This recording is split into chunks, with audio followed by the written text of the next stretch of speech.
شروع اللہ کے نام سے جو بڑا مہربان اور نہایت رحم کرنے والا ہے۔ السلام علیکم رحمۃ اللہ وبرکاتہ۔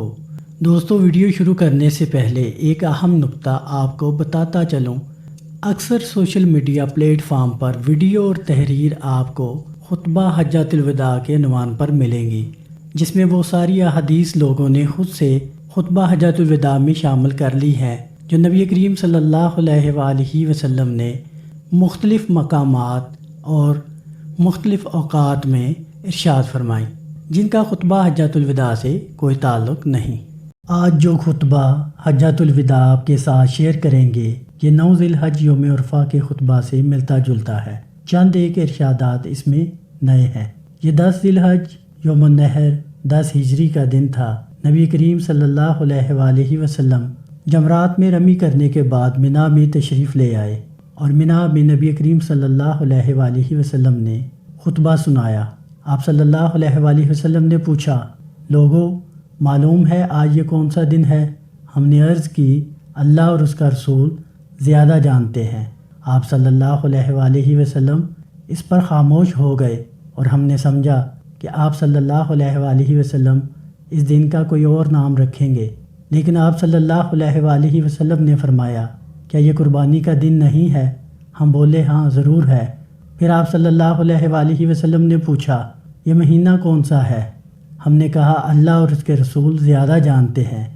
آپ اس مرتبہ بھی خاموش ہو گئے اور ہمیں خیال ہوا کہ آپ صلی اللہ علیہ وآلہ وسلم اس مہینہ کا کوئی اور نام رکھیں گے، لیکن آپ صلی اللہ علیہ وآلہ وسلم نے فرمایا، کیا یہ ذی الحج کا مہینہ نہیں؟ ہم بولے، کیوں نہیں؟ پھر آپ صلی اللہ علیہ وآلہ وسلم نے پوچھا، یہ شہر کون سا ہے؟ ہم نے عرض کی، اللہ اور اس کے رسول بہتر جانتے ہیں۔ اس مرتبہ بھی آپ صلی اللہ علیہ وآلہ وسلم اس طرح خاموش ہو گئے کہ ہم نے سمجھا کہ آپ صلی اللہ علیہ وآلہ وسلم اس کا کوئی اور نام رکھیں گے، لیکن آپ صلی اللہ علیہ وآلہ وسلم نے فرمایا کہ یہ حرمت کا شہر نہیں ہے۔ ہم نے عرض کی، کیوں نہیں؟ ضرور ہے۔ اس کے بعد آپ صلی اللہ علیہ وآلہ وسلم نے ارشاد فرمایا، بس تمہارا خون اور تمہارے مال تم پر اسی طرح حرام ہیں جیسے اس دن کی حرمت اس مہینہ اور اس شہر میں ہے، تاکہ تم اپنے رب سے جا ملو۔ کہو، کیا میں نے تم کو اللہ کا پیغام پہنچا دیا؟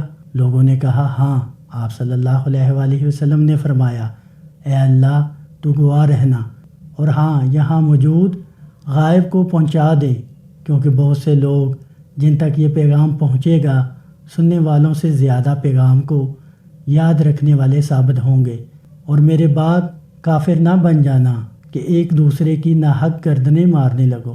تو دوستو، یہ تھا خطبہ حجۃ الوداع یوم النحر 10 ذی الحج 10 ہجری۔